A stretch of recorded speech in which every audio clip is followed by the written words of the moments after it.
नमस्कार, आप देख रहे हैं इंडिया वॉइस। मैं हूं आपके साथ अमन त्रिपाठी। रुक करते हैं अहम खबरों का। अविश्वास प्रस्ताव पर प्रधानमंत्री नरेंद्र मोदी के संसद में दिए जवाब पर शुक्रवार को कांग्रेस सांसद राहुल गांधी ने प्रेस कॉन्फ्रेंस की। उन्होंने कहा, मणिपुर जल रहा है और प्रधानमंत्री हंस हंस कर बोल रहे थे। ये उनको शोभा नहीं देता। अगर हिंदुस्तान में कहीं हिंसा हो रही है तो उन्हें इस तरह हंस हंस कर नहीं बोलना चाहिए। सुनिए राहुल ने और क्या कुछ कहा। शायद 2 घंटे 13 मिनट 2 घंटे 13 मिनट भाषण किया। उसमें अंत में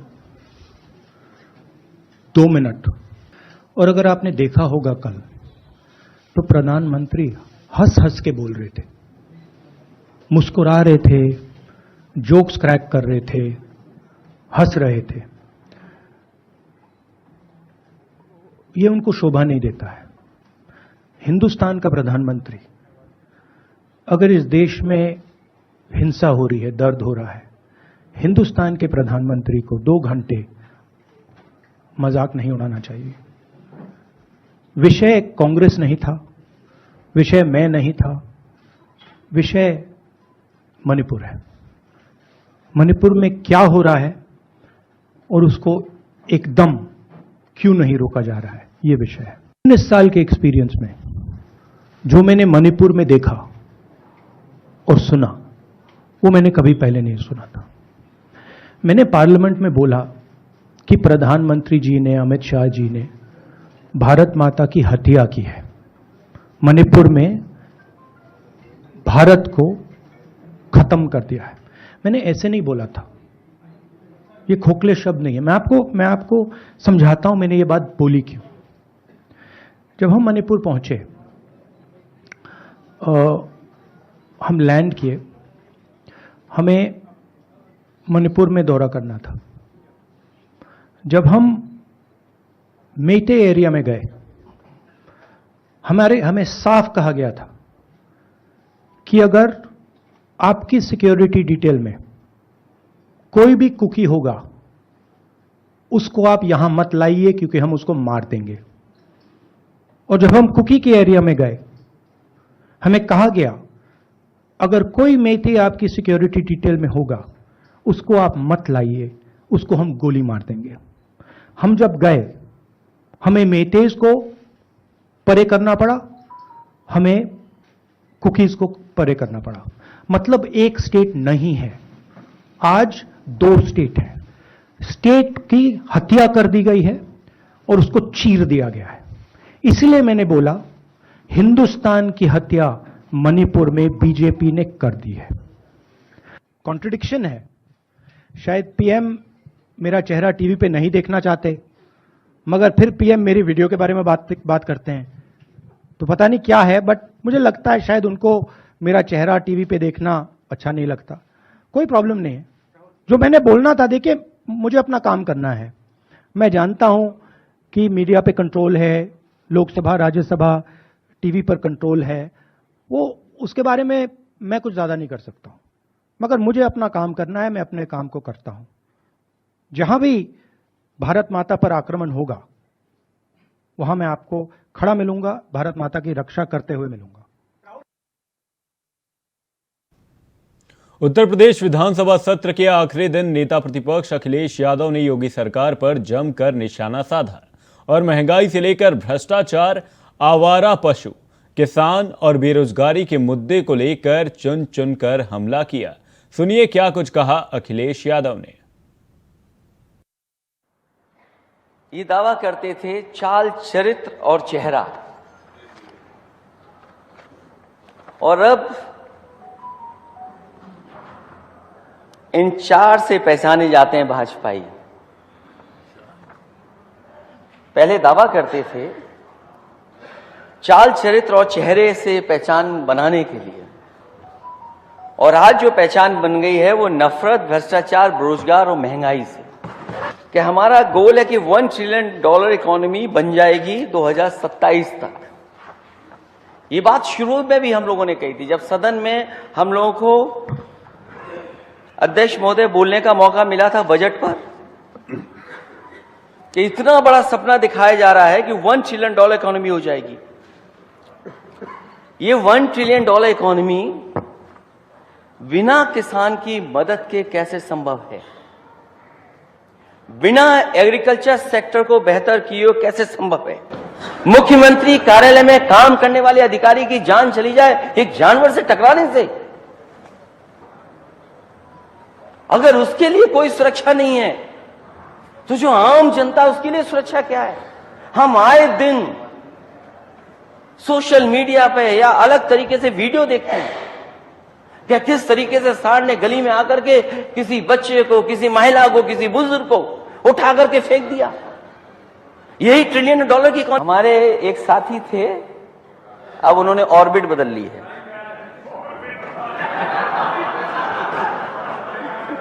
अध्यक्ष महोदय, एक हमारे साथ थे, अब ऑर्बिट बदल गई आपकी।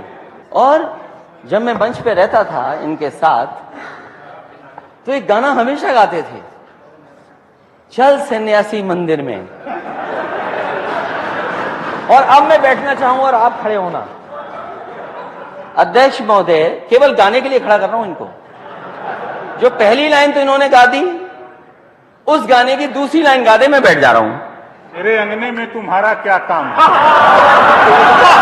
अध्यक्ष महोदय,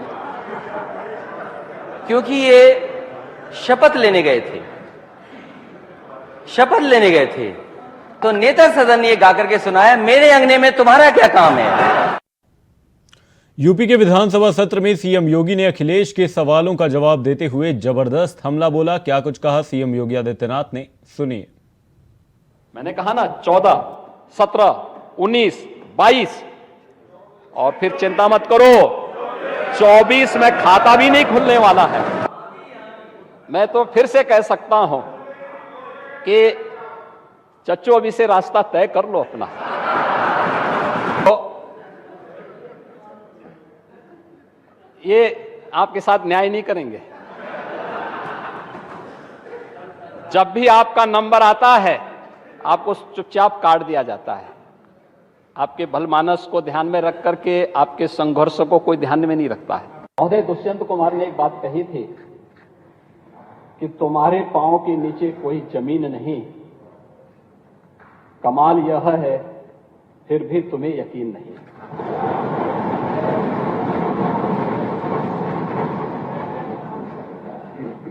उन्हें जमीनी हकीकतों की कोई जानकारी नहीं है। और तुलसीदास जी ने बात कही भी, समरथ को नहीं दोष घुसाएं। ऐसे ही लोगों पे बातें अक्सर से सही बैठती हैं, क्योंकि जो लोग जन्म से चांदी के चम्मच में खाने के आदी हैं,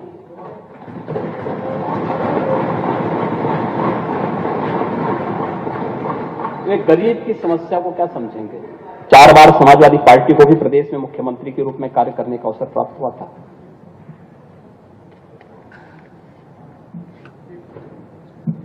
90% जो बच्चे थे मरने वाले, जो असमय काल कल्पित हुए, वे दलित, अल्पसंख्यक और अति पिछड़ी जाति के थे। क्या यहां पीडीए नहीं था क्या?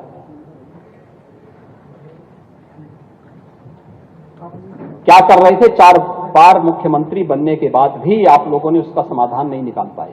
आपको तो 5 साल का पूरा कार्यकाल मिला था। और मुझे बताते हुए गर्व है, हमारी सरकार ने अपने पहले कार्यकाल में ही इंसेफ्लाइटिस का समूल नाश कर दिया।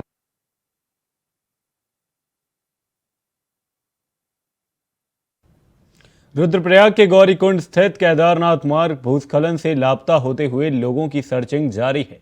सर्चिंग के दौरान 3 शव बरामद हुए थे, जबकि बाकियों की तलाश जारी है। आपको बता दें कि हादसा 3 अगस्त 2023 को हुआ था। गुरुवार को सर्चिंग टीम ने चौथा शव बरामद कर लिया है, जिसकी शिनाख्त भी हो गई है और प्रशासन की तरफ से आगे की कार्रवाई शुरू कर दी गई है।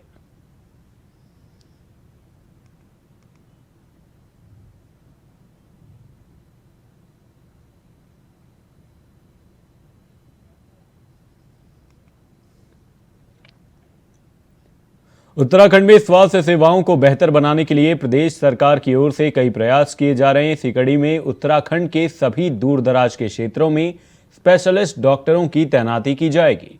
साथ ही प्रदेश के स्वास्थ्य सचिव डॉक्टर राजेश कुमार ने बताया कि स्पेशलिटी और सुपर स्पेशलिटी डॉक्टरों के चयन की प्रक्रिया शुरू कर दी गई है। पिछले दिनों इंटरव्यू के बाद 20 स्पेशलिस्ट डॉक्टरों की नियुक्ति की गई है और उन्हें दूर दराज के क्षेत्रों में भेजा गया है। इस दौरान उन्होंने बताया कि इस बार स्पेशलिस्ट डॉक्टरों की सैलरी 4 लाख निर्धारित की गई है। इसके अलावा सुपर स्पेशलिटी चिकित्सकों के लिए 6 लाख सैलरी भी तय की गई है। साथ ही प्रदेश के स्वास्थ्य सचिव ने बताया कि जल्द ही आने वाले दिनों में चयन की प्रक्रिया को अंतिम रूप देते हुए अन्य चिकित्सकों की भी तैनाती की जाएगी।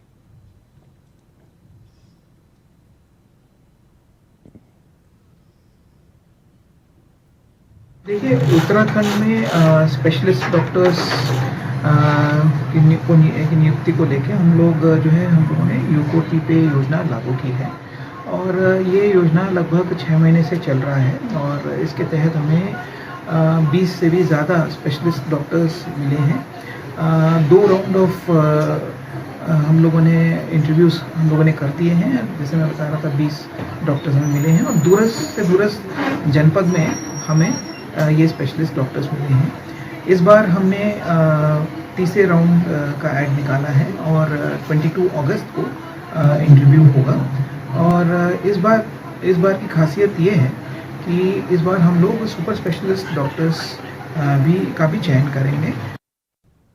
उत्तराखंड के डोईवाला जिले के शेरगढ़ माजरी गांव में उस समय बड़ा हादसा हो गया जब बारिश का पानी सैलाब की तरह दीवार को तोड़ता हुआ घर में घुस गया और पूरे घर में पानी भर गया।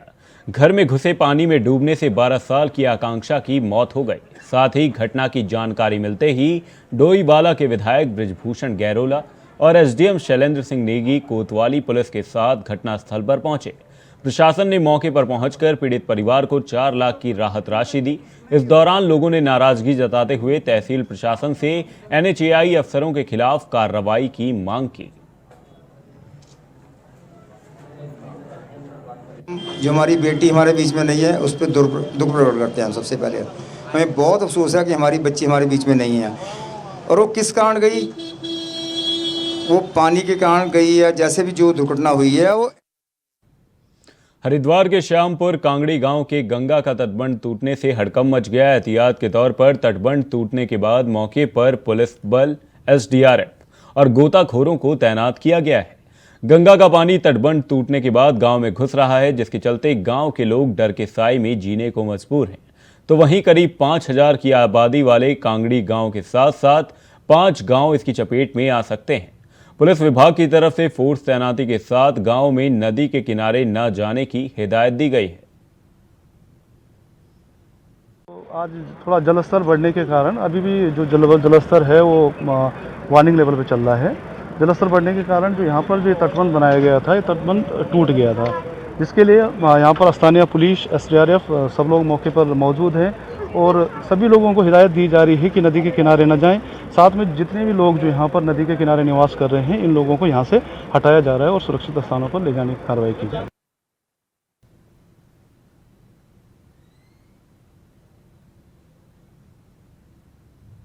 यहाँ पे ग्राम कांगड़ी में हम लोग हैं इस समय श्यामपुर क्षेत्र में और तटबंध टूटा है। जलस्तर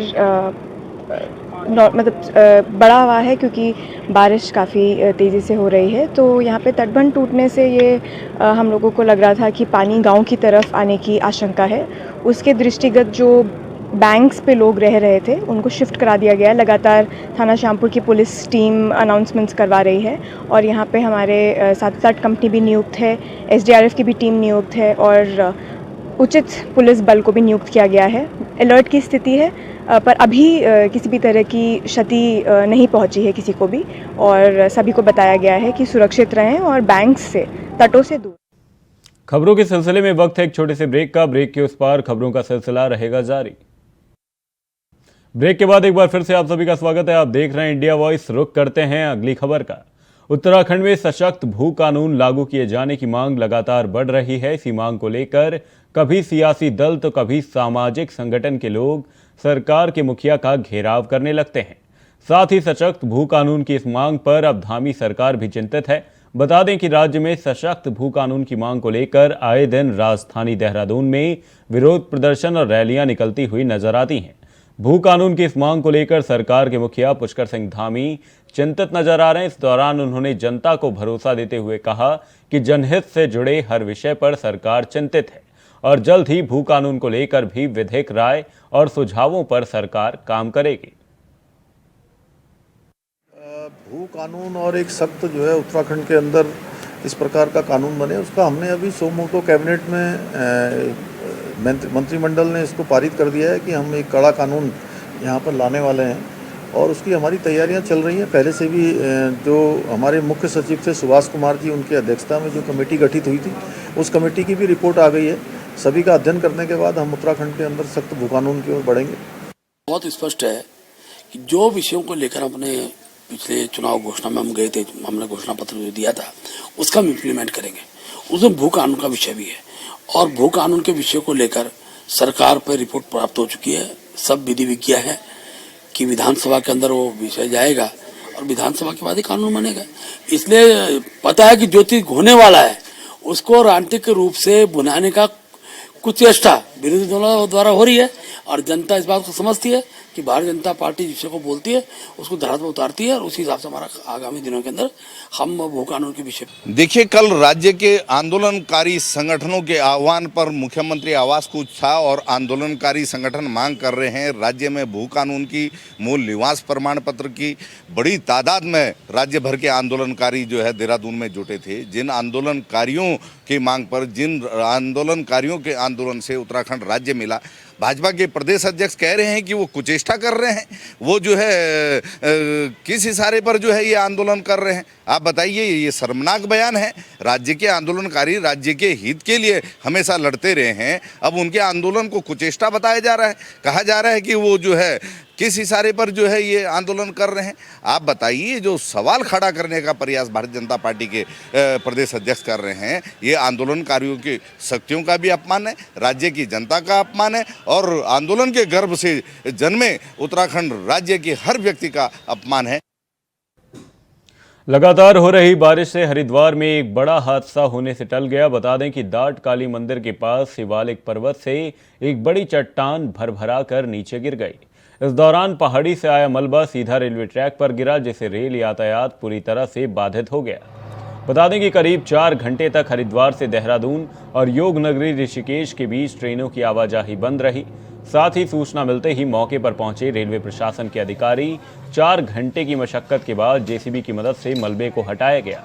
राहत बचाव कार्य के दौरान कई ट्रेनें हरिद्वार रेलवे स्टेशन पर ही खड़ी रही और कुछ ट्रेनों को मोतीचूर रेलवे स्टेशन से ही वापस देहरादून और योग नगरी ऋषिकेश भेज दिया गया। यहाँ पे जैसे बारिश होती है और आज 1 बजे से बारिश चालू हुई है और जैसे धीरे धीरे ऊपर से मलबा गिरा और 10:30 बजे करीब एक चट्टान थी, वो ढांग ऐसी बनी हुई थी जो कि वो बारिश की वजह से नीचे गिर गई और यहाँ अक्सर गिरी जाती है एक ना एक चट्टान थोड़ी बहुत बारिश की वजह से। रोक दिया गया है। अब सेफ्टी ये हुआ है हमारे रेलवे प्रशासन ने मुस्तैदी से काम किया। कितना समय लगा, कैसे बात तुम्हारे सामने करी तो रहे काम यार, हम तो लगे ही पड़े हैं रात दिन इसमें।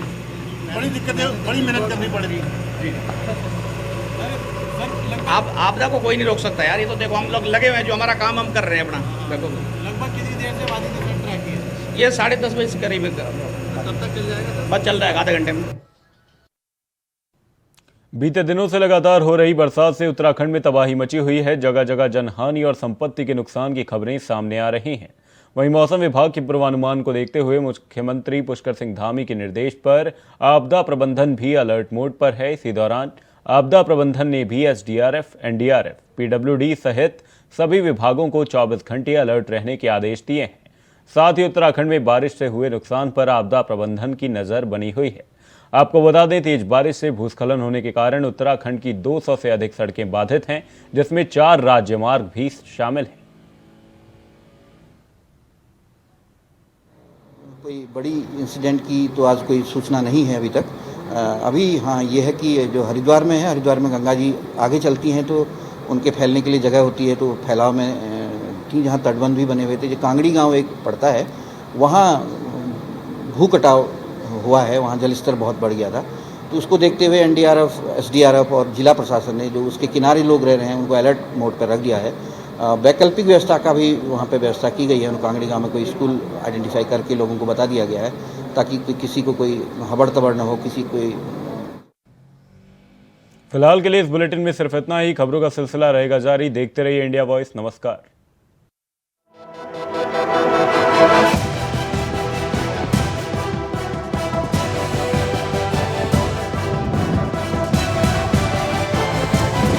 इंडिया वॉइस, आपकी सोच, आपकी आवाज।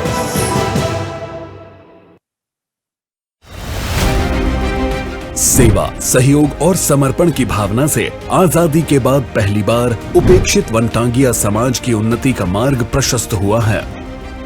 वर्ष 2017 में वनवासियों को सड़क, शिक्षा, चिकित्सा